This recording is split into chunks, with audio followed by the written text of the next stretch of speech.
মহাভারতের 18টি পর্বের মধ্যে মহাপ্রস্থানিক পর্বের কথা মনে আছে?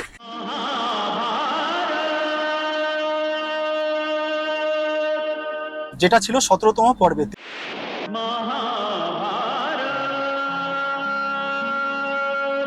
তিনটি অধ্যায় নিয়ে 17তম পর্বটি ছিল মহাভারতের সব থেকে ছোট পর্ব। যারা মহাভারত দেখেছেন বা পড়েছেন তারা তো অবশ্যই জানবেন, আর যারা মনে করতে পারলেন না তাদেরকে বলে রাখি, মহাভারতের 17তম পর্বেই ছিল মহাপ্রস্থানিক পর্ব, যেখানে দ্রৌপদীর সাথে পঞ্চ পাণ্ডবদের ভারত ভ্রমণ, হিমালয়ের দিকে যাত্রা এবং স্বর্গরোহণের কথা বলা হয়েছে। পৌরাণিক মতে মনে করা হয় স্বর্গরোহিণীর মাধ্যমে একজন মানুষ সশরীরে স্বর্গে পৌঁছতে পারেন, কিন্তু অবশ্যই তাকে হতে হবে যুধিষ্ঠির মতন পুণ্যবান মানুষ। বাংলা রাজ 21শে জ্যৈষ্ঠ এবং ইংরাজির 5ই জুন 2025। আমার কথা শুনে হয়তো কিছুটা বুঝতেই পেরেছেন। এই পর্বে আপনাদের নিয়ে যাব কলকাতা থেকে প্রায় 1700 কিলোমিটার দূরে উত্তরাখণ্ডের চামোলি জেলার শতপনতাল এবং স্বর্গরোহিণী দেখানোর উদ্দেশ্যে। শতপনতাল মানে সেই জায়গা যেখানে পঞ্চপাণ্ডবের মধ্যে ভীম দেহত্যাগ করেছিলেন। দুটি মেন জায়গার নাম বললাম, এছাড়াও আরো অনেক কিছু দেখানোর এবং বলার ইচ্ছা আছে, এ কারণে আমার চ্যানেলের নাম টোটোবাজ পটলা। ঘুরবো এবং সেই জায়গা সম্বন্ধে জানবো এবং দেখবো। আমার শ্রীখণ্ড কৈলাস অভিযান সিরিজ থেকে যে জায়গার উপর থেকে যাচ্ছি সেই জায়গা এবং তার আশপাশের ইতিহাস নিয়ে 10-15 মিনিটের একটা ভিডিও আমি রেখেছিলাম, নাম কলকাতার কথা। এই মুহূর্তে গাড়ি করে পার হচ্ছে উল্টোডাঙ্গার হাটকো ক্রসিং। এই হাটকো ক্রসিং থেকে কিলোমিটার দূরে রয়েছে এমন একজন বিশেষ মানুষের বাড়ি, যে বাড়িতে 1883 দোসরা মে একসাথে পা রেখেছিলেন বাংলার দুই ঠাকুর। তাদের মধ্যে একজন হলেন রবীন্দ্রনাথ ঠাকুর এবং অপরজন হলেন ঠাকুর শ্রী শ্রী রামকৃষ্ণ পরমহংসদেব। এইবারের কলকাতার কথায় থাকলো সেই বিশেষ বাড়ির কথা। কলকাতা কলকাতা ডোন্ট ওয়ারি কলকাতা, আমরা তোমারই কলকাতা।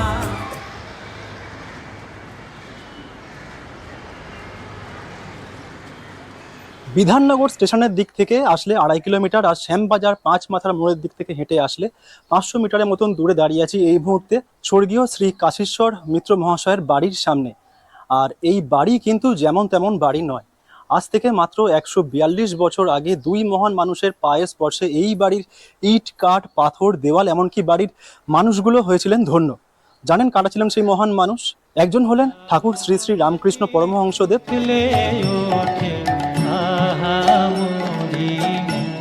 আরেকজন হলেন বিশ্বকবি কবিগুরু রবীন্দ্রনাথ ঠাকুর।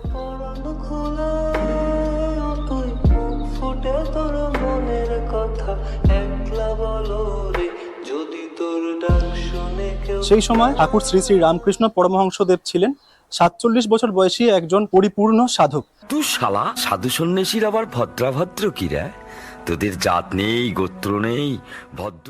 আর কবিগুরু রবীন্দ্রনাথ ঠাকুর ছিলেন 22-এ পা দেওয়া সদ্য তরুণ যুবক। এইবার বলি, যে কাশীশ্বর মিত্র মহাশয়ের বাড়ির সামনে দাঁড়িয়ে আছি তিনি কে ছিলেন?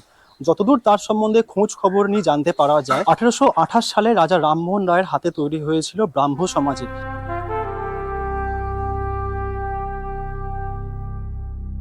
আর শ্রী কাশীশ্বর মিত্র মহাশয় ছিলেন সেই ব্রাহ্ম সমাজেরই একজন সদস্য।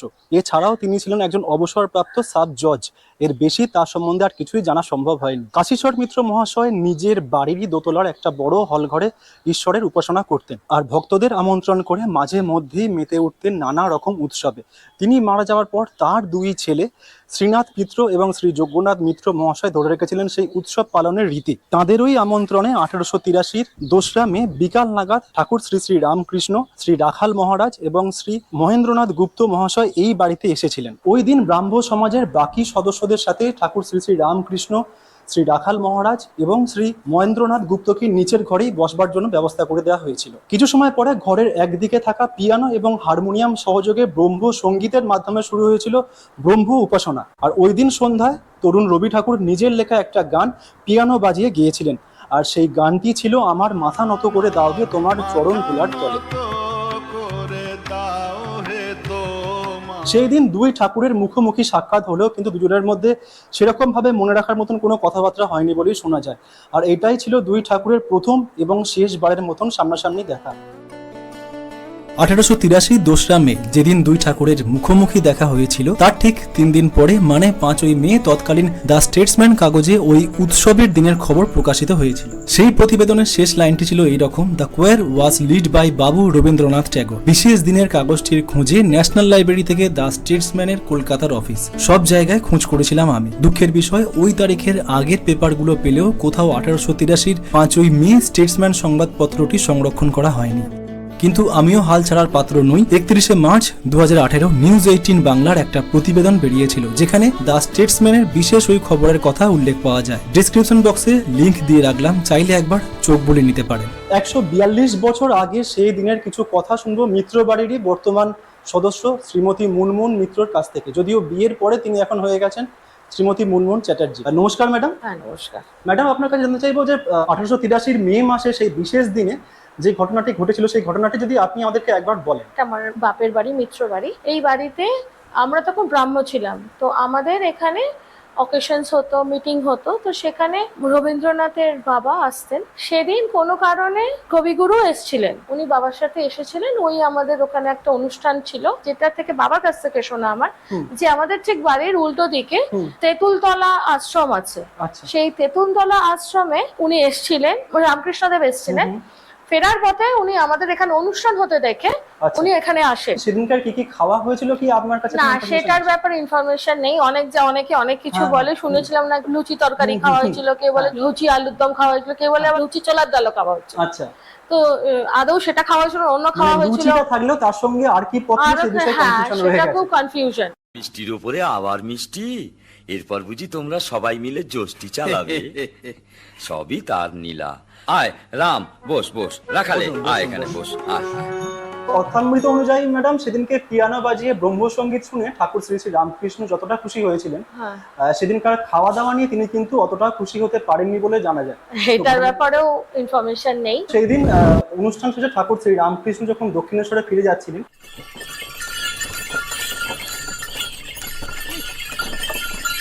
সেই সময় একটা বিশেষ ঘটনা ঘটেছিল। ঘটনাটা কি আমি জানি, কিন্তু আমি চাই আপনি একবার ঘটনাটা আমাদেরকে বলুন।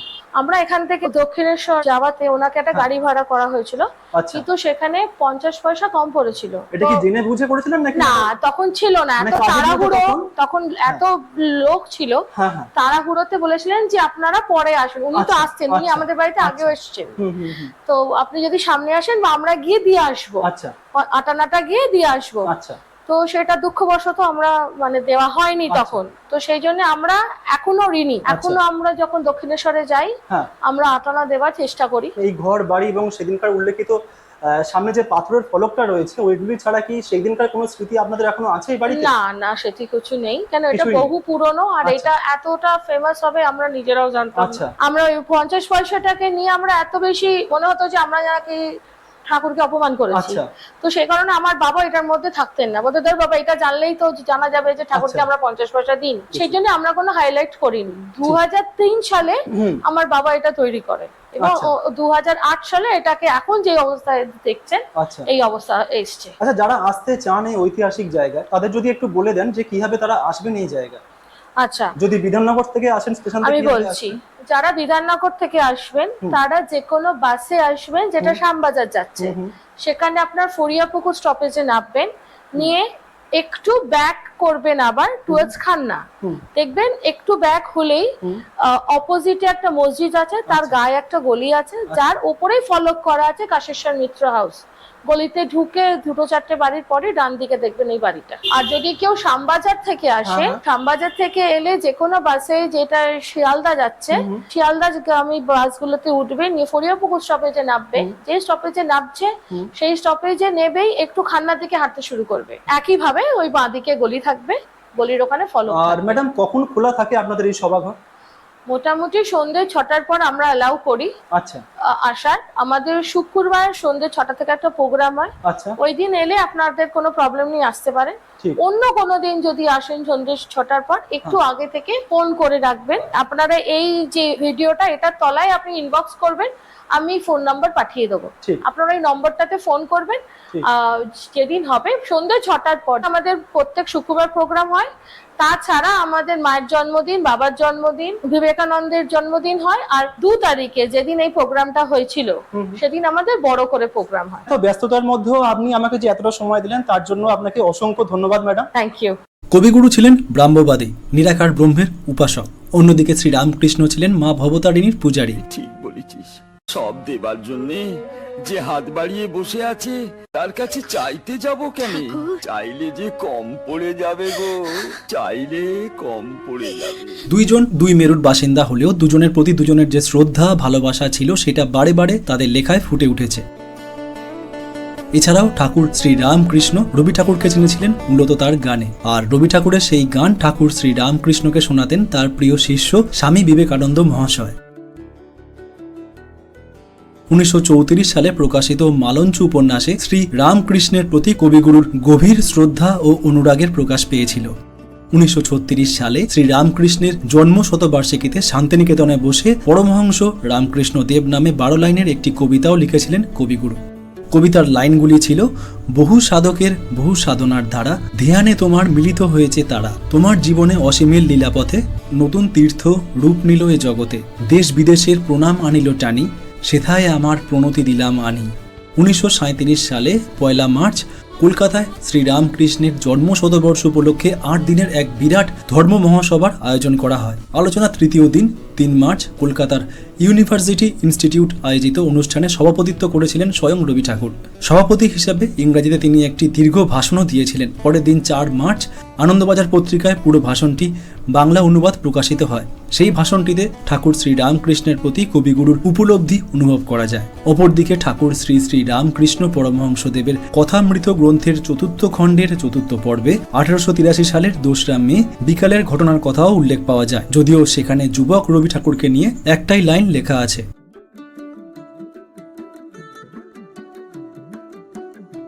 এইবার বলি, আপনারা যদি স্বর্গীয় শ্রী কাশীশ্বর মিত্র মহাশয়ের বাড়িতে 142 বছর আগের স্মৃতি দেখার জন্য আসতে চান, তাহলে বাড়ির সামনের এই ফলক আর নিচের এই ঘর ছাড়া আজ আর বিশেষ কিছুই দেখবার মতন অবশিষ্ট নেই। কিন্তু নিচের এই ঘরে যদি আপনি কিছু সময় কাটাতে পারেন তাহলে এক অদ্ভুত মানসিক শান্তি অনুভব করতে পারবেন আপনারা, এইটুকু হলপ করে বলতে পারি।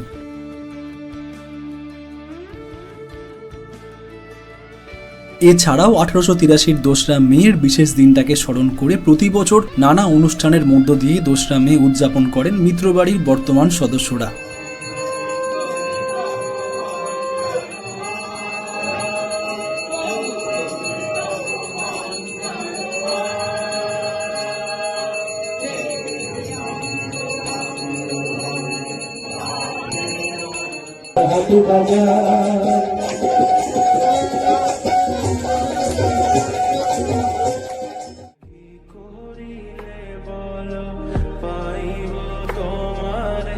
কিভাবে আসবেন এই জায়গায় জানিয়ে দিয়েছি আগেই।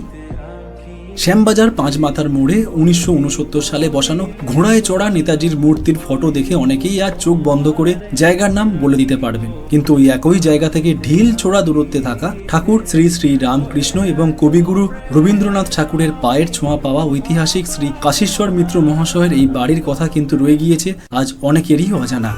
কলকাতা কলকাতা ডোন্ট ওয়ারি কলকাতা, আমরা তোমারই কলকাতা।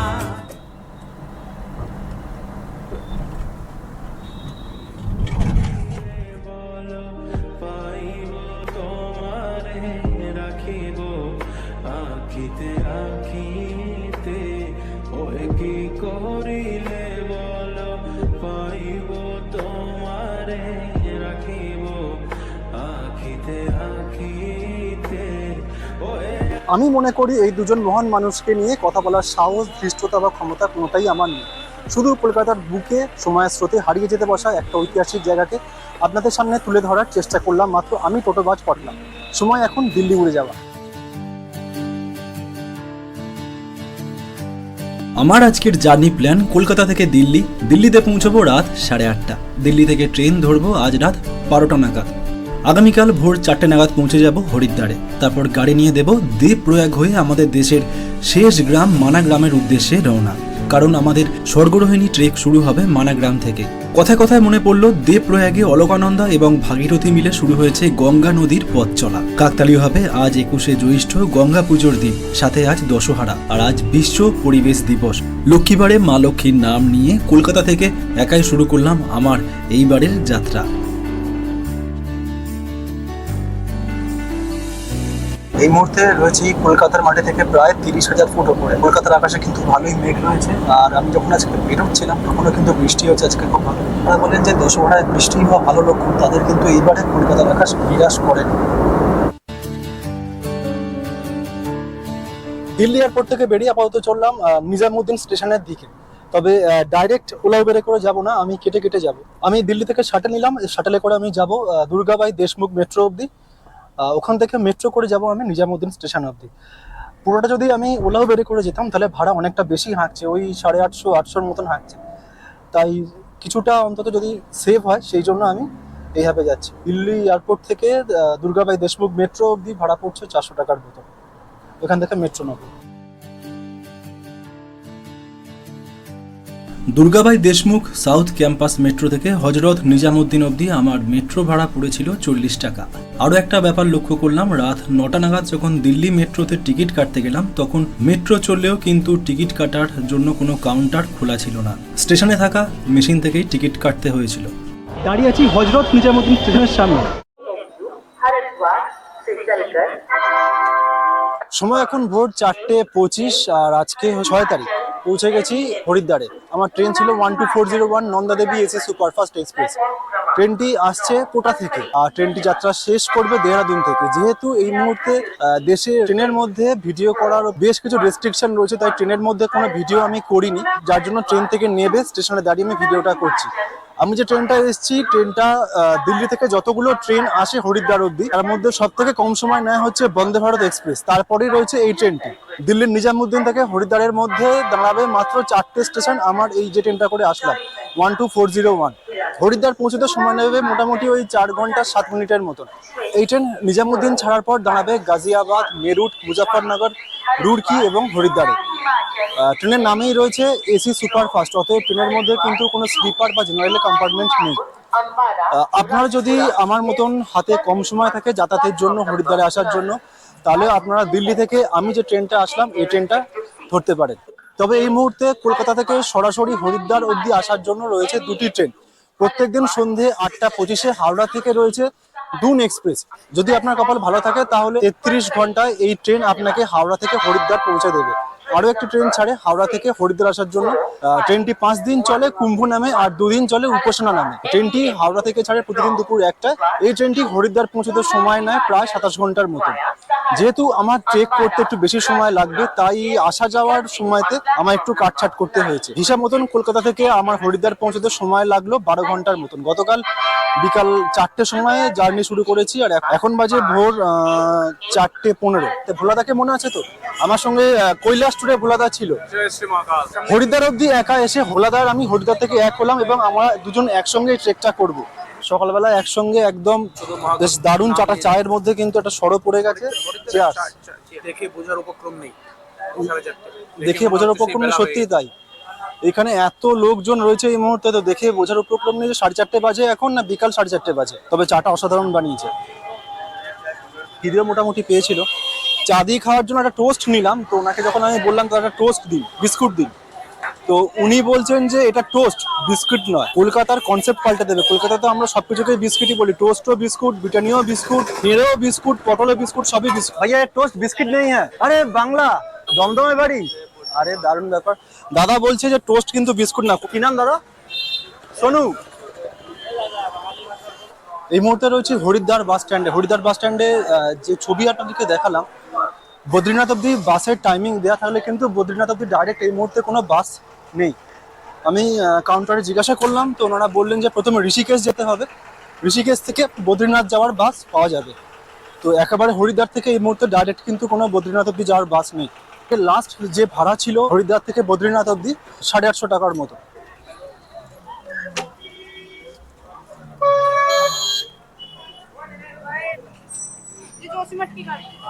শুক্রবারের সকাল, সময় এখন প্রায় ভোর 5টা। শুরু হলো আমাদের যাত্রা মানা গ্রামের উদ্দেশ্যে। যাব আমরা বদ্রীনাথ হয়ে। আর এই মুহূর্তে আমরা রয়েছি দেবভূমি হরিদ্বার বা হরদ্বার, দুটো নামে কিন্তু জায়গাটাকে ডাকা হয়। হর মানে হচ্ছে শিব। যেহেতু এই জায়গা থেকে কেদারনাথের মতন পবিত্র তীর্থযাত্রা শুরু হয়, তাই এই জায়গাটাকে হরদ্বার বলা হয়। হরিদ্বার বলা হয় কারণ এখান থেকে বদ্রীনাথেরও যাত্রা শুরু হয়। আর বদ্রী হচ্ছে শ্রীহরি বিষ্ণুর স্থান আর কি। তো সেই জন্য এই জায়গাকে হরিদ্বারও বলা হয়। এছাড়াও কিন্তু এই হরিদ্বারে আরো বেশ কতগুলো নাম আছে। যেহেতু গঙ্গা নদী দীর্ঘ পাহাড়ি পথ অতিক্রম করে এই হরিদ্বারে এসে সমতলে মিশেছে, তাই এই শহরকে গঙ্গাদ্বারও বলা হয়। এছাড়া কথিত আছে এখানে কপিল ঋষির আশ্রম ছিল কোনো এক সময়তে, যার জন্য এই জায়গার প্রাচীন নাম কপিলাস্থান এবং এই জায়গাকে মায়াপুরীও বলা হয়। এইখানেই হরিদ্বারের ইতিহাস শেষ নয়, প্রতি 12 বছর অন্তর কিন্তু এই শহরে আয়োজন করা হয় কুম্ভ মেলা। হরিদ্বারে এর আগের কুম্ভ মেলা ছিল 2021-এ, আর এর পরের কুম্ভ মেলা হবে 2033-এ। আসবেন নাকি? মানাগ্রাম এখন আমাদের যেখানে আছি হরিদ্বারে, এখান থেকে এখনো 355 কিলোমিটার দূরে আছে। দাদার সঙ্গে এর আগে একটা ট্রেক করার কথা ছিল নেপালে, সামহাও সেটা হয়নি। আমি ইউটিউবে একটা পোস্টও করেছিলাম, যদিও অনেকেই মেসেজটা দেখেছেন কিন্তু কেউ পিন করেনি। অ্যাকচুয়ালি এই ট্যুরটা করতে গেলে এতটাই টাকার প্রয়োজন, যেটা হয়তো 4 জন হলে একটু শেয়ার হবে এবং আমাদের মতন মধ্যবিত্ত ঘরের পক্ষে ঠিকঠাক হবে। বাধ্য হয়ে সেইখানে আর আমাদের সেরকম কেউ যোগাযোগও করেনি, আর ওই ট্রেকটাও আর করা হয়নি। তবে ট্রেকটা আমি করব, আমার ইচ্ছা আছে। একটু যদি সঙ্গে 2-3 জন জোগাড় হয়ে যায়, 2 জন তো আমরা আছি, আমি আর ভোলাদা, যদি আর 2 জন যদি আপনারা কেউ ইন্টারেস্ট থাকেন তাহলে আমাকে অবশ্যই কমেন্ট করে জানাবেন। আমার যে ট্রেকটা হবে সেটা হচ্ছে নেপালের খুব কাছ থেকে আমরা মেন যে কৈলাস রয়েছে তিব্বত কৈলাস, সেই কৈলাস দর্শন করব। চট করে গাড়িতে লেখা ফোন নাম্বারটা নোট করে নিন তো। আগে নোট করুন না, তারপরে বলছি। হরিদ্বার থেকে বদ্রীনাথ ধাম অবধি সরাসরি কোনো সরকারি বাস এই মুহূর্তে না থাকলেও বেসরকারি বাস কিন্তু চলছে। তাই যে নাম্বারটা নোট করলেন, হরিদ্বার থেকে বদ্রীনাথ ধাম বাসে করে যাওয়ার থাকলে এই নাম্বারে একবার ফোন করে কথা বলে নিতে পারেন। তাতে করে আগে থাকতেই কোন সময় কোন জায়গা থেকে এই বাস ছাড়বে এবং দক্ষিণার ব্যাপারটাও কনফার্ম হয়ে যেতে পারবেন। বাসের সাথে যোগাযোগের নাম্বারটা স্ক্রিনেও দিয়ে দিলাম। নাম্বারটা চেক করার জন্য বিনোদজির সাথে কথা বলেছিলাম আমি। উনি আবার মেদিনীপুরের মানুষ। ওনার বাস হরিদ্বার থেকে ছাড়ে বদ্রীনাথ যাওয়ার জন্য রাত 2:30, ভোর 4টে এবং ভোর 5টায়। ভাড়া মাথাপিছু 670 টাকা করে। বদ্রীনাথ ধাম পৌঁছতে সময় লাগবে 10 ঘন্টা কম বেশি।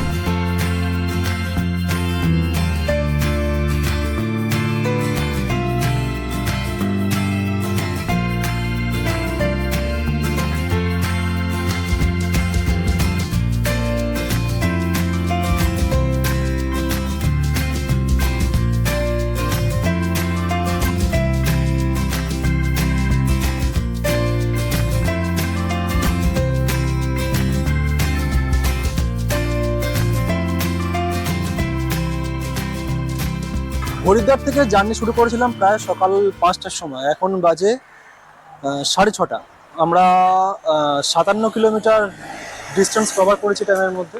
এখন আছি 82-তে। এখানে একটু চা ম্যাগির ব্রেক হবে, তারপরে আমরা আবার যাবো। আমরা যে গাড়িটা করে যাচ্ছি সেই গাড়ির নাম্বার দিয়ে দেবো। এখানে আসার আগে আমি গাড়ির সাথে কথা বলে রেখেছিলাম, উনি আমাদের জন্য ওয়েট করছিলেন হরিদ্বার স্টেশনে। তো সেই গাড়ি করে আমরা যাচ্ছি। আমরা নিয়েছি একটা আর্টিকা গাড়ি নিয়েছি, এই গাড়িটা আমরা নিয়েছি। তো আমরা এইটা করেই মানা অব্দি যাবো। যে কায়াকিং হয় সেই কায়াকিংও এখানে ওরা বুকিং নেয়। আপাতত ম্যাগি চলে এসছে। নেক্সট 4-5 দিন এই ম্যাগি কিন্তু আমাদের সব থেকে বড় ভরসা। যখন ট্রেকিং শুরু হবে তখন আর কিছু থাকুক বা না থাকুক, ম্যাগি কিন্তু তখন থাকবে। ম্যাগি ওরা কম্পালসারি, ম্যাগি ওরা দেবেই।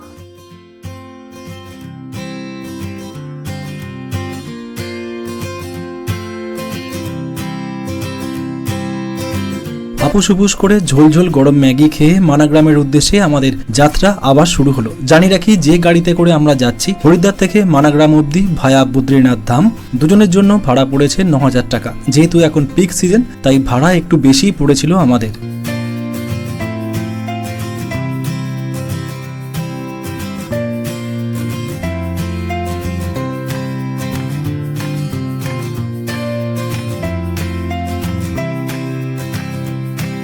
ইচ্ছা আছে দেবপ্রয়াগ সাথে বাকি প্রয়াগগুলো ফেরার সময় সামনে থেকে আপনাদের দেখানোর। আপাতত ট্রেকিং এর জন্য কিছুটা এনার্জি বাঁচিয়ে রাখছি।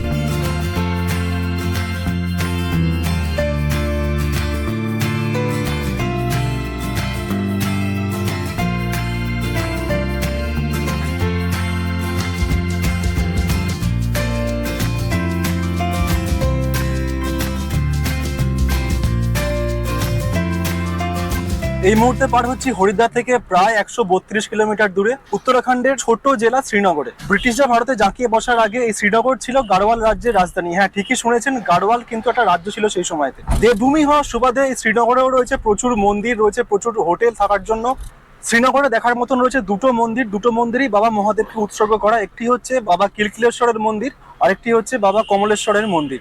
রুদ্রপ্রয়াগ এখন আমাদের রাস্তা থেকে 31 কিলোমিটার দূরে, আর বদ্রীনাথ এখনো 192 কিলোমিটার। মোটামুটি আমরা কিন্তু এখন সকাল 9:15 বেজে গেছে। ভোর 5টায় আমরা জার্নি শুরু করেছিলাম, এখন প্রায় 9টা বেজে গেছে। অনেকটাই পথ চলে এসেছি। কিন্তু যিনি আমাদের নিয়ে যাচ্ছেন, এই সোনু ভাইয়ার নাম্বার আমি দিয়ে দেবো। তো ইচ্ছা আছে ওনার গাড়িতে করেও ফেরা। যদি আপনারা ইন ফিউচার এখানে আসেন, পার্সোনাল গাড়ি হায়ার করতে চান, সেক্ষেত্রে ওনার সঙ্গে কন্ট্যাক্ট করতে পারেন। শ্রীনগরে কিন্তু একটু হালকা জ্যাম লেগে গেছে, এরকম জ্যাম এই প্রথম আমরা পেলাম। ঋষিকেশ যেটা জ্যাম স্পেশালিস্ট জায়গা আর কি এই রাস্তাতে, যেহেতু ভোরবেলা আমরা জার্নি শুরু করেছি, ওখানে কিন্তু সেরকম একটা জ্যাম ছিল না, কিন্তু এই শ্রীনগরে জ্যাম আছে। কাল ট্রেনে উঠেছি তখন তো বাজে প্রায় রাত 11:45, ট্রেন ছেড়েছে 12টায়, তারপরে ছাড়ার পরেই ঘুমিয়ে পড়েছে। শরীরটা এতটাই ক্লান্ত ছিল, এবার ঘুম হয়েছে ওই ঘন্টা 3-এর মতন, যেহেতু 3:30-4টের সময় নামার ব্যাপার ছিল, যাতে ঘুমিয়ে না পড়ি। অ্যালার্ম 2-3 বার অ্যালার্ম দিয়ে রেখে দিয়েছি। তো এইবারে যেটা হয়েছে যে ঘুম কম হওয়ার জন্য এখন মাঝে মধ্যে ড্রাউজিনেস ফিল হচ্ছে, মাঝে মধ্যে ঘুম পাচ্ছে। গাড়িতে সামনের সিটে বসে বসে মাঝে মধ্যে ঘুমিয়ে পড়ছে, এটা আমার একদমই করা উচিত নয়।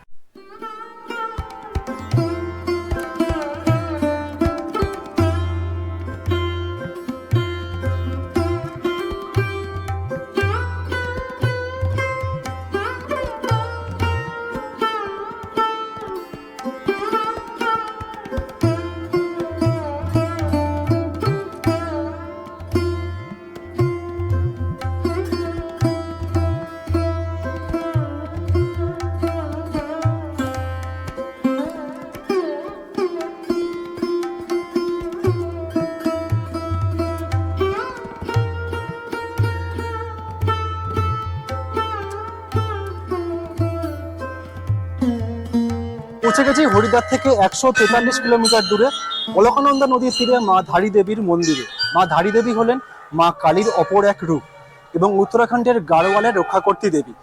উত্তরাখণ্ডের ছোট চারধাম যাত্রা কিন্তু মা ধারী দেবীর আশীর্বাদ ছাড়া অসম্পূর্ণ বলে মনে করা হয়। 2013 16ই জুন ঘটে গিয়েছিল এক ভয়ঙ্কর প্রাকৃতিক বিপর্যয়, যা কেদারনাথ দুর্যোগ নামেও পরিচিত, যার এফেক্ট পড়েছিল হিমাচল প্রদেশ অবধি। কি ঘটেছিল সেদিন যারা জানেন না তাদেরকে বলে রাখি, 2013 বেশ কয়েক বছর আগে থেকে 330 মেগাওয়াট অলকানন্দা জলবিদ্যুৎ প্রকল্পের কাজ চলছিল এই জায়গায়। টার্গেট ছিল 2011-র মধ্যে কাজ শেষ করার। কাজের মধ্যে বাদ সেধেছিল অলকানন্দার ওপরে এই ধারী দেবীর মন্দির। স্থানীয় মানুষজনের হাজার বাধা উপেক্ষা করে 16ই জুন 2013 বিকেল নাগাদ ধারী দেবীর মূর্তি এই জায়গা থেকে সরিয়ে নিয়ে যাওয়া হয়। মূর্তি সরিয়ে নিয়ে গেলে শুরু হয় প্রকৃতির রুদ্ররূপ। কয়েক ঘন্টা পরে কেদারনাথের বন্যায় পুরো এলাকা ধ্বংস হয়ে যায়। হাজার হাজার তীর্থযাত্রী স্থানীয়রা প্রাণ হারিয়েছিলেন সেই বন্যায়, সাথে প্রচুর সম্পত্তির ক্ষতি হয়েছিল সেই কেদারনাথের বন্যায়। পরের বেশ কিছুদিন সংবাদপত্র থেকে সোশ্যাল মিডিয়ায় ছেয়ে গিয়েছিল এই ভয়ঙ্কর তাণ্ডব লীলার খবরে। সেদিন বন্ধ হয়ে গিয়েছিল বদ্রীনাথ যাওয়ার রাস্তাও। অনেকে বলেন অতিরিক্ত মেঘ ভাঙা বৃষ্টির সাথে কেদারনাথের কাছে থাকা চোরাবাড়ি লেক ভেঙে ঘটেছিল এই বিপত্তি।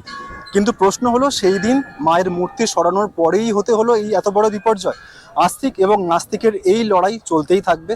তবে কথায় আছে, বিশ্বাসে মেলায় বস্তু, তর্কে বহুদূর। কেদারনাথ সিনেমাটা যারা দেখেছেন তারা হয়তো কিছুটা হলেও আন্দাজ করতে পারছেন কেমন ছিল সেই দিনকার সেই ভয়ঙ্কর রাত।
যাই হোক, ফাইনালি এগিয়ে যেতে হবে আমাদের। হাঁটতে হাঁটতে আরও একটা তথ্য আপনাদেরকে জানিয়ে রাখি, এই ধারী দেবী মায়ের যে মূর্তি রয়েছে এখানে এই মন্দিরে, সেই মূর্তি কিন্তু দিনে 3 বার যে মুখের গঠন সেটা কিন্তু পাল্টায়, আপনা থেকেই পাল্টায়। যেটা সকালে থাকে একজন 17-18 বছর বয়সী তরুণী মেয়ে, তারপর যত বেলা গড়ায় সেই মুখ নিয়ে নেয় একজন সংসারী মহিলা যেরকম মুখ হয় একজন বিবাহিত মহিলার মুখের মতন, এবং দিনের শেষে সন্ধেবেলা সেই মুখ পরিণত হয় একজন বয়স্ক প্রবীণ মহিলার মতন। এই ধারী মায়ের যে বিগ্রহটা তার দুটো অংশ আছে বলে মনে করা হয়। তার উপরের দেহটি এই ধারী দেবী মন্দিরেতেই রয়েছে, কালী মা হিসাবে পূজিত হন তিনি, এবং তার দেহের পরবর্তী অংশটি মানে নিচের অংশটি রয়েছে কালী মঠ মন্দিরে, যেখানে তিনি একজন রাগান্বিত দেবী হিসাবে কিন্তু তার পুজো হয় বলে শোনা যায়। এই মন্দিরে চৈত্র নবরাত্রি, আশ্বিন নবরাত্রি, সাথে দশেরা, দীপাবলি, কার্তিক পূর্ণিমা ধুমধাম করে পালন করা হয়। মা ধারী দেবীর মন্দির দর্শনার্থীদের জন্য 365 দিন খোলা থাকে, সকাল 6টা থেকে সন্ধ্যে 7টা অবধি। এই মুহূর্তে অলকানন্দাকে বাঁ দিকে রেখে আমরা এগিয়ে চলছি গোচরের দিকে।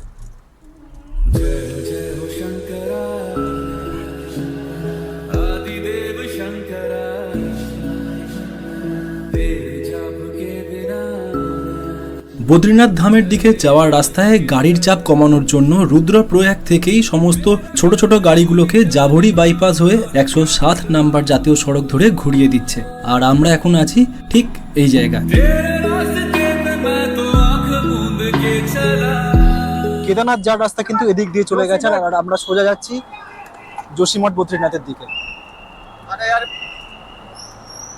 मैं बोल भी रहा हूँ कि लोकल गाड़ी है, समझा भी रहा हूँ लोकल गाड़ी। अगर लोकल ना हो तो कुछ प्रॉब्लम है? ये लोकल में थोड़ा ये है कि मतलब आदमी कुछ बोलता नहीं है। अच्छा, ये टनल का नाम क्या है? टनल का नाम अभी कोई नाम नहीं है भैया। अच्छा। अभी तो बस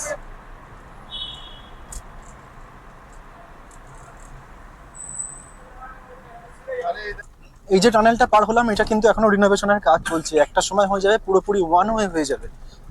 মেনলি যে রাস্তা দিয়ে আমরা ঢুকে এলাম নদী ক্রস করে, অলকানন্দা নদী ক্রস করে, ওই রাস্তাটা কেদারনাথ যারা আসেন তারা এই রাস্তাটা ইউজ করে। বদ্রীনাথ যাওয়ার জন্য কিন্তু আরেকটা রাস্তা ওই জায়গায় ভাগ হয়ে গেছে, সেই রাস্তাটা ব্যবহার করা হতো। এখন যেহেতু গাড়ির প্রেশার বেড়ে গেছে তাই জন্য রাস্তাটা ডাইভার্ট করে দেওয়া হয়েছে। কেদারনাথ রুট দিয়ে ঢুকে এই টানেল পার হয়ে আমরা বদ্রীনাথে গিয়ে উঠবো, যোশীমঠে গিয়ে উঠবো, বদ্রীনাথ তো তারপরে আসবে।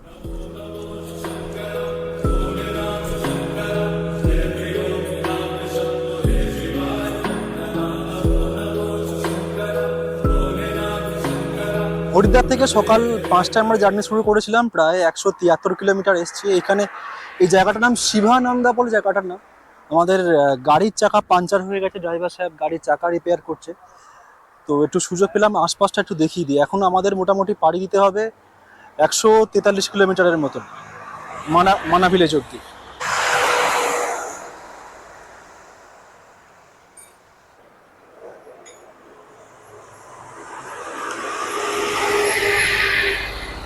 বদ্রীনাথ ধাম এখনো আমাদের 136 কিলোমিটার বাকি।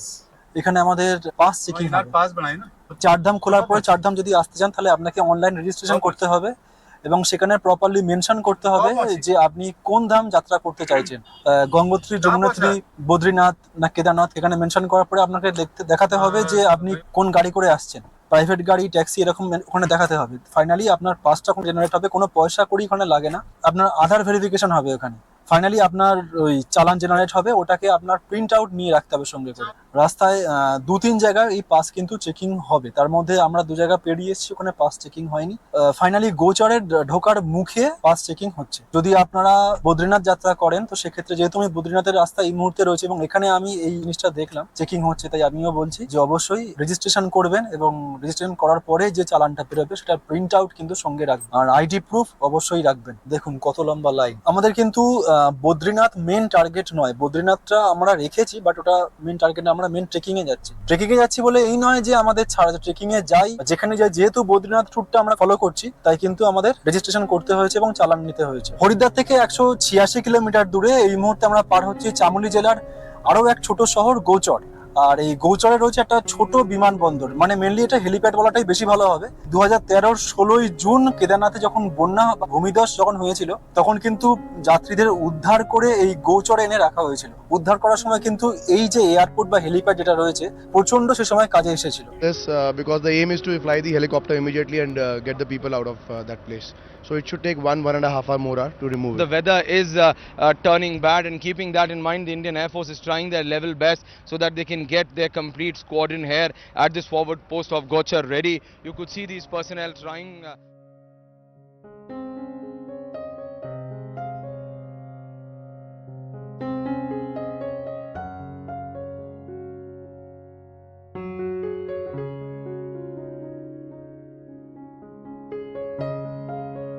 প্রায় 3টে বাজে এই মুহূর্তে রয়েছে চামোলিতে। চামোলিতে বেশ ভালো হালকা জ্যামও লেগে গেছে। গুগল ম্যাপ যা বলছে আমাদের মানা পৌঁছতে মোটামুটি ওই 5টা 10-15 বাজবে এই জ্যাম ফাম কাটিয়ে। এই মুহূর্তে আমরা রয়েছি NH7 ধরে আমরা যাচ্ছি বদ্রীনাথ অবধি। একটা আপনাদের ইন্টারেস্টিং তথ্য আপনাদের কাছে শেয়ার করে রাখি। যোশীমঠ থেকে একটা খুব ভালো পর্যটন জায়গা হচ্ছে আউলি বা অলি যে বলে। এই আউলি নামটার এক্স্যাক্ট প্রোনাউন্সিয়েশন বা কোথা থেকে নামটা এসেছে, নামটা আপনারা কি জানেন? যদি না জানেন তো আমার সঙ্গে যে সোনু ভাইয়া আছে, সোনু ভাইয়ার বাড়ি হচ্ছে আউলিতে। ওনার বাড়ি আউলিতেও আছে, যোশীমঠেও আছে। তো উনি আমাকে গল্পটা করছিলেন। सोनू भाई ये आउली वाला जो किस्सा आपने बताया, तो आउली का एक्चुअली नाम कहाँ से आया? ये जो लेडीज है ना हमारी, हाँ, तो इनको बोला जाता ओली बोला जाता था। ओली ओली मतलब ओली कि आजा, मतलब एक लेडीज लोग जब जब एक लेडीज दूसरे लेडीज को बुलाती है तो ओली बोलती है। वहाँ से शुरुआत है, वहाँ से फिर ये शुरुआत हो गई, उसके बाद ये बोलते बोलते ये आउली हो फिर गया। ये ओली हो गया।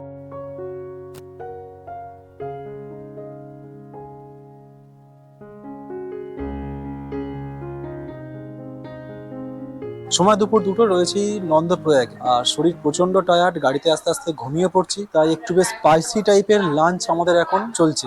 লাঞ্চে রয়েছে মাঞ্চুরিয়ান, ভালো দেখা একটা লঙ্কা নিয়েছি, আর প্লেন রুটি। ভোলাদারও তাই একই আইটেম রয়েছে, মাঞ্চুরিয়ান তার সঙ্গে রুটি। মাঞ্চুরিয়ান টেস্ট কিরকম ভোলাদা? First class taste. আর শেষে একটা কফি খাবো। আশপাশের লোকেশনটা কিন্তু দারুণ।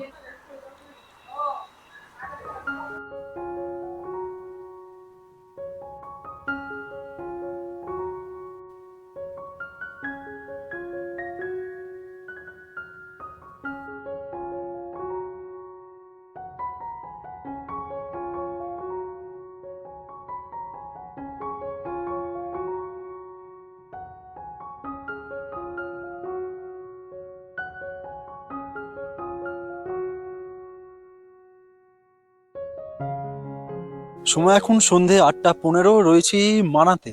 আমরা মানায় পৌঁছালাম প্রায় বিকাল 6:30। যোশীমঠে বিভৎস জ্যাম ছিল, ওই জ্যাম কাটিয়ে আস্তে আস্তে অনেকটা সময় লেগে গেছে। এটা ছিল আজকে বিকালেই এসে ভীমপুল, ব্যাস গুফা, গণেশ গুফা এগুলো দেখে নেওয়ার, কিন্তু আজকে সময় হলো না। কালকে আমাদের ট্রেকিং স্টার্ট হতে হতে প্রায় সকাল 9টা বেজে যাবে। ইচ্ছা আছে সকাল সকাল ঘুম থেকে উঠে এইগুলো কভার করে নেবো। ঠান্ডা কিন্তু মারাত্মক ঠান্ডা, এখানে 15 ডিগ্রি সেলসিয়াস, যেখানে কলকাতায় এখন টেম্পারেচার চলছে প্রায় ওই 32-35-এর মতন। যেহেতু গরমের জায়গা থেকে এসেছে তাই ঠান্ডাটা একটু বেশিই লাগছে, নাক থেকে অলরেডি জলও গড়াচ্ছে। তো এই মুহূর্তে শরীর গরম করার জন্য একটু চা নিয়েছি, আর সাথে 1 প্লেট পাকোড়াও নিয়েছি। আজকে প্রথম দিন তো একটু এটা সহ্য হয়ে গেলে কালকে থেকে ঠান্ডাটা হয়তো একটু কম লাগবে। ঠান্ডার মধ্যে গরম আলু পকোড়া, সাথে গরম চা, খুব একটা খারাপ কিন্তু লাগছে না। রাত 10টা 10, ঠান্ডা প্রায় 12-13 ছুঁই। মানাতে আছি এই মুহূর্তে, ডিনার করতে বসেছি ফাইনালি। 3টে রুটি নিয়েছি, সাথে আছে ছোলার ডাল, একটা আলু গাজরের একটা সবজি, আলু গাজরের সবজি, সঙ্গে 2 রকমের চাটনি। আর বাড়ি থেকে আমি গুড় নিয়ে এসেছি, গুড় খেতে খুব ভালো লাগে ঠান্ডার সময়তে। ঠান্ডার চোটে খাওয়ার যে টেস্ট কিছুই মুখে লাগছে না, জাস্ট খেতে হয়, খাচ্ছি। তবে খাবার দাবার খুব খারাপ এমন নয়, ঠিকঠাক আছে, অ্যাভারেজ। ওই খাওয়ারও না একটা আর্ট আছে, জানো তো। দেখবে ওই শিবাজি বলে যিনি আছে, ওনার খাওয়াতে কিন্তু একটা আর্ট মেনটেন করে। শিবাজিদের মতন খেতে আমি পারি না তো সুন্দর করে গুছিয়ে। ডালটা মোটামুটি জলটা ঠিক আছে না হুম না প্রোটিন এসে না না বললেন কি সূর্য অ্যাভারেজ, চাটনিটা কিসের দেখি।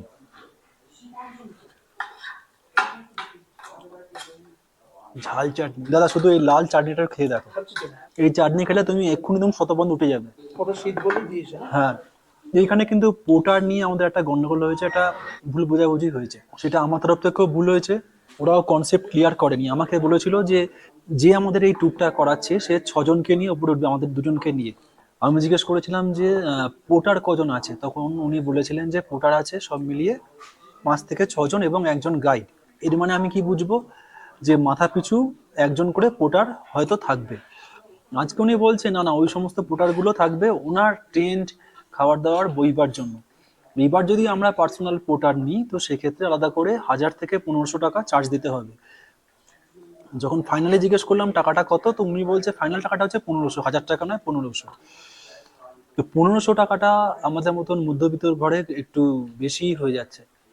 তাই জন্য আমরা ঠিক করলাম, ওনাকে বললাম যে কমপ্লিমেন্টারি পোটার কি পাওয়া যাবে। উনি তখন বললেন যে কমপ্লিমেন্টারি বলতে আমাদের 2 জনের মিলিয়ে একটা ব্যাগ করতে, যে ব্যাগের ওয়েট হবে 7 কেজি, ওইটা থাকবে কমপ্লিমেন্টারি। এরপরে যদি কোনো পোটার নিতে হয় মাত্র 2 জন আলাদা হবে, সেক্ষেত্রে ওটা কিন্তু চার্জেবল। আমরা বললাম তাই হবে।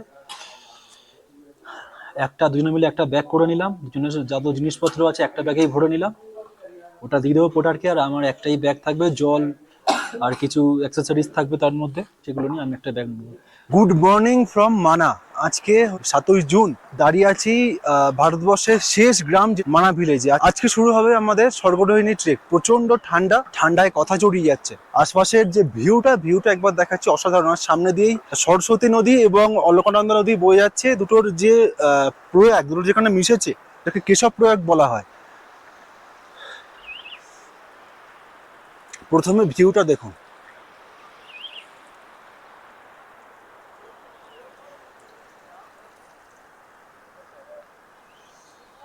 আর এই হচ্ছে প্রয়াগ, যেখানে এদিকটা হচ্ছে সরস্বতী নদী আর ওইটা হচ্ছে, ওই দিকেরটা হচ্ছে অলকানন্দা।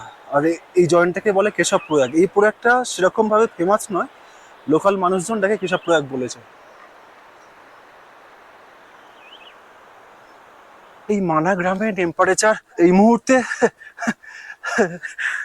মুহূর্তে 9 ডিগ্রি সেলসিয়াস, 9 ডিগ্রি।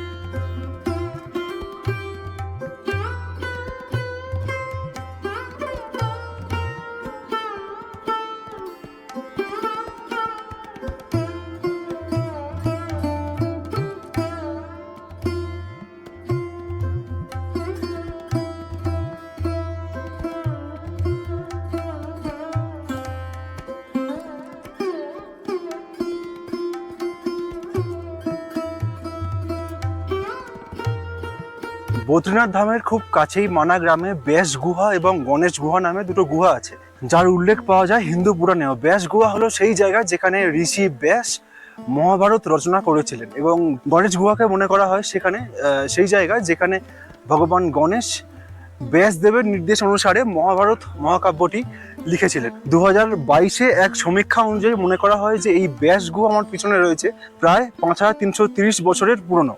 ব্যাসদেবের নাম আমাদের প্রায় সবারই জানা মহাভারত কাব্যের রচয়িতা হিসাবে। এছাড়াও তিনি ছিলেন ভগবান বিষ্ণুর সাহিত্যিক অবতার।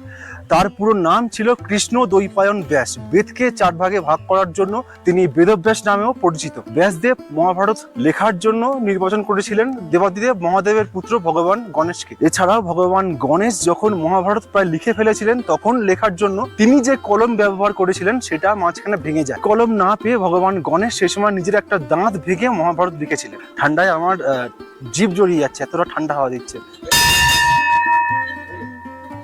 বদ্রীনাথ ধামের কাছেই বলেছিলাম 2টো গুহা রয়েছে, তার মধ্যে নিচে দেখলাম গণেশ গুহা, আর আমার পিছনে ঠিক রয়েছে ব্যাস গুহা।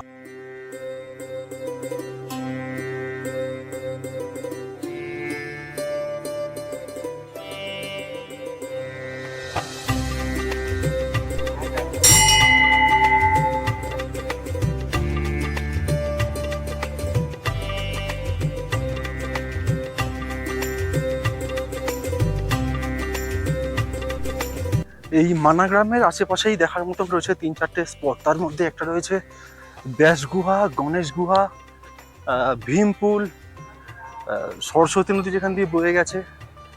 যদি আপনারা বদ্রীনাথে থাকেন তাহলে মানাগ্রামে এসে এই 3-4টে জায়গা দেখে নিতে পারেন। 3-4টে জায়গা কিন্তু বেশ পৌরাণিক গুরুত্ব রয়েছে এখানে। যদি আপনি, যেহেতু রাস্তা উঁচু, যদি হাঁটতে না পারেন কিন্তু আপনার দেখার হয়তো ইচ্ছা আছে, সেক্ষেত্রে আপনি ওই ডলিতে চেপে আসতে পারেন, এই জায়গাগুলো দেখে নিতে পারেন। ডলির কত কি রেট আছে আমি একবার জিজ্ঞেস করে বলছি। যদি আপনি শারীরিকভাবে সমর্থ না হন এইখানে যে পৌরাণিক জায়গা যেগুলো রয়েছে সেগুলো দেখার জন্য, তাহলে এখানে এই রকম টুকরি করে বা ডলি করে আপনি ঘুরতে পারেন। তো আমার সঙ্গে মায়ারামজি রয়েছেন, উনিও এখানে ঘোরান। তো এইরকম আরও এখানে মানুষজন রয়েছেন, কীরকম কি রেট ওনাদের আছে সেইটা একবার मायाराम থেকে আমি জেনে নিচ্ছি। मायाराम जी नमस्ते। मायाराम जी इसका रेट कितना क्या है? आपका वेट देखिए होता है सर, 250 किलो का हो गया। हाँ, 50 किलो का आपका लगेगा यहाँ घुमाने का 1000 रुपये। मतलब 50 किलो का वेट का 1000 रुपये। 1000 इसमें रुपये। आप ये चारों पॉइंट चारों गणेश गुफा, व्यास गुफा हाँ। और भीमपुल, सरस्वती, ये सब 3 साइड है, 6 पॉइंट है, ये सब घुमा दे। अब बासुधारा जाना होगा तब 50 किलो का लगेगा आपको 4000 5000। वसुधारा यहाँ से 6 किलोमीटर जाना है, 6 आना है, 12 किलोमीटर का। जाना है ना, आपका स्टार्ट होगा उधर हाँ, वहाँ से पार्किंग से स्टार्ट होगा ना माना से यहाँ माना का पार्किंग से स्टार्ट माना होगा। का पार्किंग से स्टार्ट होता है। हाँ। और आपका ये 50 किलो का ऊपर हो जाएगा तो 70 किलो का 6000। 6000। जैसे एक कुंडल का है 12000। अब दो आदमी लागना पड़ता है, दूर है ना, हाँ, अकेले ले नहीं पाते, ऐसे रेट। इनसे कुछ कम सम होता है, कुछ बार्गेनिंग होता चलता है? हाँ चलता है सर, चलता है। कोई 10,000 में जाते, कोई 12,000 में। अच्छा, तो ऐसा चलता है। हाँ, हम बोलते 12,000 लेकिन 12,000 कौन देते, 10,000 में दे। टाइम कितना लगता है? वहाँ से आपको 3 घंटा ऊपर, नॉर्मली 2 घंटा नीचे, 5 घंटा। हाँ बस उधर 3 घंटे 3 घंटा आप 3 घंटा डाउन। नहीं, 2 घंटा ऊपर, 3 घंटा ऊपर, 2 घंटा नीचे, 5 घंटा 5 घंटा लगता है। नॉर्मली 5 घंटा लगता और ये छोटा वाला जो पॉइंट है 4 पॉइंट है। ये पॉइंट में 1.5 घंटा, 1.5 घंटा में हो जाएगा। दर्शन जल्दी कर देंगे तो 1 घंटा में हो जाता है सर। ওনাদের যে রেট চার্ট সেটা শুনে নিলেন। এখানে কিন্তু বার্গেনিংও হয়। উনি যা রেট বললেন, উনি নিজেও এটাও বললেন যে ওই পুরো টাকা কেই দেয়, সবাই তো বার্গেনিং করে, চাইলে আপনারা বার্গেনিং করতে পারে। বদ্রীনাথে আসেন বা মানাগ্রামে আসেন তাহলে এগুলো দেখবেন, এগুলো কিন্তু দারুণ জায়গা। যেহেতু সামনেই সরস্বতী নদী বয়ে যাচ্ছে তাই এখানে একটা সরস্বতী মূর্তির পূজাও এখানে কিন্তু হয়। আর এই নিচ থেকে বয়ে চলছে সরস্বতী নদী। এই নদী সরস্বতী পর্বত থেকে উৎপন্ন হয়ে মুচকুন্দ গুহা পেরিয়ে এই জায়গায় এসেছে। এখান থেকে কিছু দূরে গিয়ে কেশব প্রয়াগ, যেটা আপনাদের একটু আগে আমি দেখালাম, এখান থেকে কিছু দূরে গিয়ে কেশব প্রয়াগ, যেটা আমি আপনাদের কিছুক্ষণ আগেই দেখালাম, সেখানে গিয়ে এই সরস্বতী নদী অলকানন্দার সঙ্গে মিশে গিয়ে অলকানন্দার নাম নিয়ে সামনের দিকে এগিয়ে গেছে। আমাদের বাংলায়ও কিন্তু সরস্বতী নামের বেশ কিছু নদী আছে। যদি আপনি 6 নম্বর জাতীয় সড়ক ধরে এগোন তাহলে আন্দুলের কাছে সরস্বতী নদী রয়েছে। এছাড়াও ট্রেনে করে যদি আপনি আদি সপ্তগ্রাম ছেড়ে মগরার দিকে যান তাহলে কিন্তু সরস্বতী নামের একটা নদী আপনি পাবেন। গুগল ম্যাপ দেখে নিতে পারেন। আপাতত ফিরে আসি বাংলা থেকে মানাতে। আমার মতন প্রচুর প্রশ্ন হয়তো আপনাদের মনেও উকি দিচ্ছে, এটাই কি সেই গঙ্গা, যমুনা, সরস্বতী নদী? আপাতত প্রশ্নগুলো শ্রদ্ধার সাথে রহস্যেই মোড়া থাক। সুযোগ পেলে অবশ্যই ভবিষ্যতে এইরকম বিষয় নিয়ে ভিডিও বানাবো। এইবার একটা মজার ঘটনা বলি। একসময় ঋষি ব্যাসদেব সরস্বতী নদীর তীরেই ভগবান গণেশকে নিয়ে মহাভারত পাঠ করে শোনাচ্ছিলেন। ঋষি নদীকে ধীরে বয়ে যাওয়ার জন্য অনুরোধ করেছিলেন যাতে তিনি পাঠটি সম্পূর্ণ করতে পারেন, কিন্তু প্রভাবশালী সরস্বতী নদী তাতে কর্ণপাত করেনি। তার পূর্ণ শক্তিতেই সে বয়ে চলেছিল।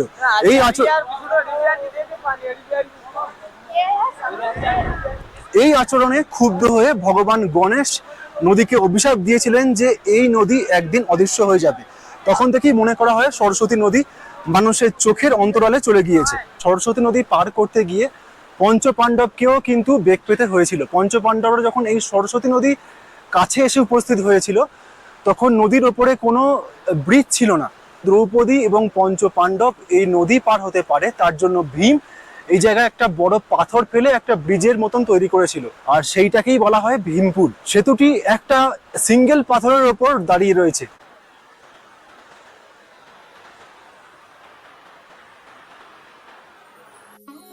ব্যাস গুহা, গণেশ গুহা বা সরস্বতী মন্দিরের ভিতরে ফটো তোলা এলাউ না থাকার জন্য মন্দিরের ভিতরের ছবি দেখাতে পারলাম না। আর এই মুহূর্তে রয়েছি সরস্বতী মন্দিরে। এই মন্দিরও কিন্তু শ্রী বদ্রীনাথ ধাম ও কেদারনাথ ধামের মতন শীতকালের 6 মাস সম্পূর্ণ বন্ধ থাকে। বসুধরা ফলস সেখান থেকে এখনো 5 কিলোমিটার দূরে। আমরা যে স্বর্গধর্মী ট্রেক করব তার একটা তো পৌরাণিক গুরুত্ব রয়েছে। মহাভারতের যে 5 জন পঞ্চ পাণ্ডব এবং দ্রৌপদী তারা তো স্বর্গধর্মীর দিকে গিয়েছিলেন, তাদের মূর্তি কিন্তু এই রাস্তায় বসানো রয়েছে। এই হলো পঞ্চ পাণ্ডব সাথে দ্রৌপদীর মূর্তি।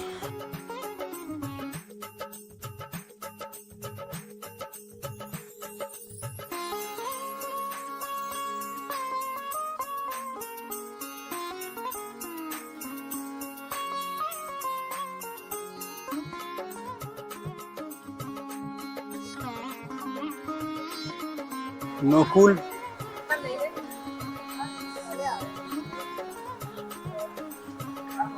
ভীম আর এই হলো যুধিষ্ঠির।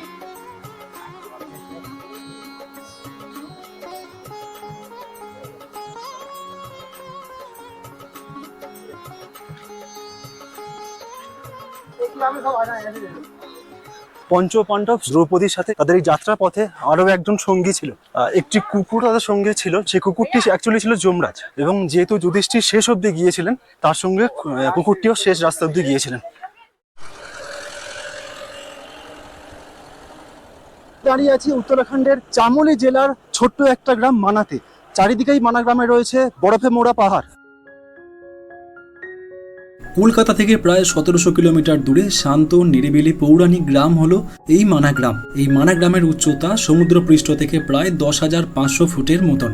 আগে এই গ্রামের নাম ছিল মণিভদ্রপুরী। সময়ের সাথে সেই নাম পরিবর্তিত হয়ে হয়েছে আজকের এই মানা গ্রাম। একসময় এই মানা গ্রাম থেকেই তিব্বতের মধ্য দিয়ে চলতো গম, জব, লবণের আমদানি রপ্তানির ব্যবসা। 1951 সালে চীনারা এই পথ বন্ধ করে দেয়।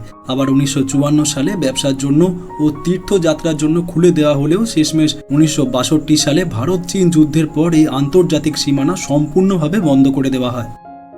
যে রাস্তাটা গেছে মানা পাসের দিকে, আর এই রাস্তাটা গেছে বদ্রীনাথের দিকে। একসময় এই মানা পাস দিয়ে কিন্তু মানস সরোবর কৈলাস যাত্রাও হতো, আর সেই যাত্রা করেছিলেন স্বামী তপোবনম মহারাজ। যদিও মহারাজের যাত্রার সময় আজকের মতন এই রকম সাজানো গোছানো রাস্তা ছিল না। স্বামী তপোবনম মহারাজের বর্ণনায় দেওতালের সৌন্দর্যের কথা বলা আছে, আর এই মানা পাসও কিন্তু দেওতাল হয়ে তিব্বত সীমানায় পৌঁছয়। স্বামী তপোবনম মহারাজের যাত্রা সম্বন্ধে আরো বিশদে জানতে এই বইটা পড়ে দেখতে পারেন বা গুগলে সার্চ করতে পারেন। ডেসক্রিপশন বক্সে একটা লিংক শেয়ার করে দিলাম। স্বামী তপোবনম মহারাজের কথায় এই পথ কতটা কঠিন ছিল তার যাত্রার সময় আশা করি সেই বিবরণ পেয়ে যাবেন। আগামী দিনে সম্ভব হলে এই জায়গায় একবার আসার চেষ্টা করবেন। আর যারা পারবেন না তাদের জন্য তো রইলামই আমি, টোটোবাজ পটলা। ভিডিওটি ভালো লাগলে লাইক করবেন, আর সাথে চ্যানেলটি এখনো সাবস্ক্রাইব না করে থাকলে দয়া করে চ্যানেলটি সাবস্ক্রাইব করে আমার মানে টোটোবাজ পটলার পাশে থাকার ছোট্ট একটা রিকোয়েস্ট রইল। मन में है विश्वास, पूरा है विश्वास, हम होंगे कामयाब।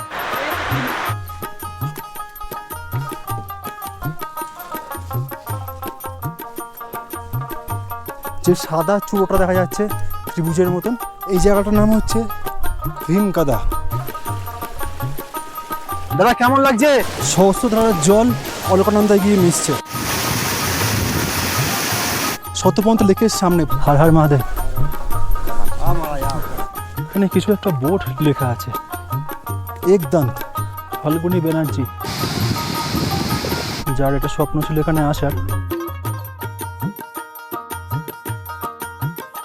দাঁড়িয়ে আছি বদ্রীনাথ মন্দিরের ঠিক সামনে। এক ভোলার সঙ্গে ঘুরে বেড়াচ্ছি আরেক ভোলার পাড়াতে। যদি আপনার ডায়াবেটিস থাকে তাহলে অবশ্যই রাবড়ি খাবে, অল্পেতে স্বাদ মেটে না। আর এর স্বাদের কর্ণপ্রয়াগে এই দিক থেকে আসছে অলকানন্দা নদী।